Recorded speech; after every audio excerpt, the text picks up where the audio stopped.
Breaking news. Putin's wrathful retaliation.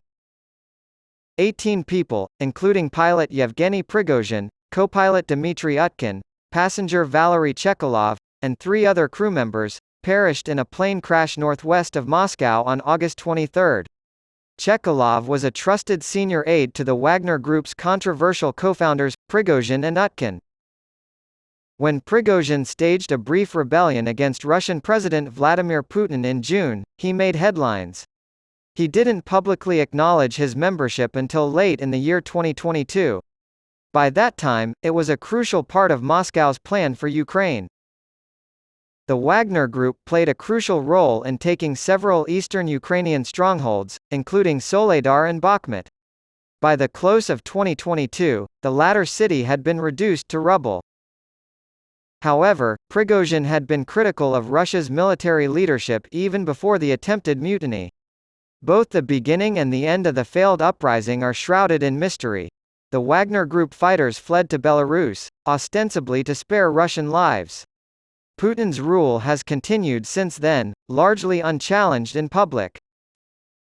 It didn't take long for the Ukrainian government to label the incident a manifestation of Putin's Russia.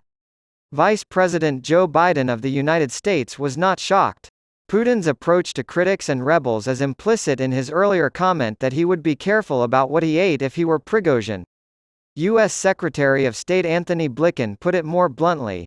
NATO has an open-door policy. Russia has an open windows policy. On the same day that the news of Prigozhin's death broke, Sergei Surovikin was relieved of his duties as head of the aerospace forces. It has been speculated that Surovikin was aware of the Wagner uprising in advance. Putin is closing in on his detractors and potential rivals for power. But Prigozhin's death will have far-reaching consequences, and not all of them will be good for the Kremlin. Wagner's mercenaries may be hard to manage within Russia.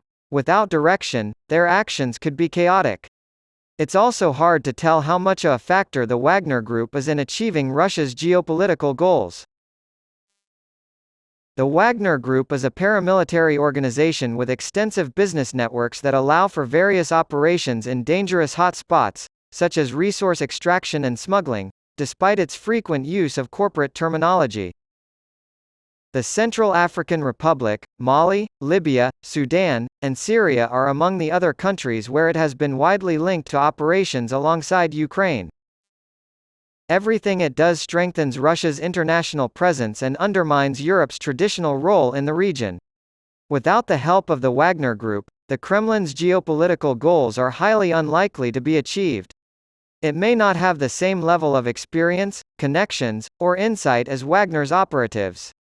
The Kremlin has never attempted to destroy Wagner's network, despite the fallout with Prigozhin. In fact, Prigozhin was still able to get around Russia with little trouble. After the mutiny was put down, the group's presence actually grew in some countries. Possible evidence of the group's clout in shaping Russian strategic interests.